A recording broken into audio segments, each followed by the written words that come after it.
ડાંગના આહવા ગ્રામ પંચાયતમાં લાખોના ભ્રષ્ટાચારની ફરિયાદ સામે આવી છે। જિલ્લા વિકાસ અધિકારીને લેખિતમાં ફરિયાદ કરવામાં આવી છે।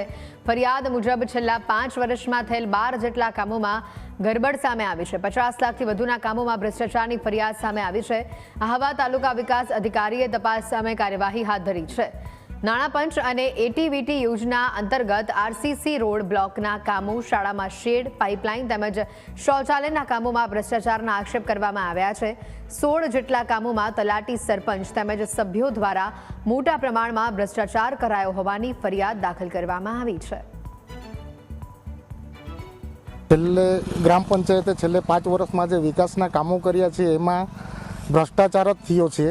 સીસી રસ્તા હોય, પાઇપલાઇન હોય, નાળાનું કામ હોય, મિની પાઇપલાઇન હોય, સ્કૂલોમાં હો જે મિની પાઇપલાઇનો કરેલ છે એમાં ભ્રષ્ટાચાર, શમશાનમાં હો જે પાઇપલાઇન કરવામાં આવી એમાં 3ની મોટર છે અને મિની પાઇપ 3નો પાઇપ છે, એની જગ્યાએ ત્યાં પાઇપલાઇનો નથી ને મોટરો નથી લાગી।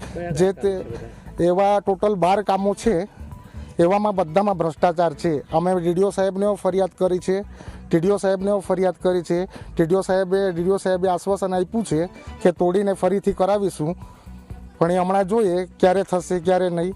ગ્રામ પંચાયતની અંદર જે એક અરજી આવી છે એના અનુસંધાને મેં એક ટેકનિકલ સ્ટાફ સાથેની ટીમ બનાવી અને આવા ગ્રામ પંચાયતના જે અરજીમાં દર્શાવેલ કામો તપાસ કરી અને એનું રિપોર્ટ આવે પછી એની સાચી હકીકત બહાર આવશે ને પછી એની આગળની કાર્યવાહી કરવામાં આવશે।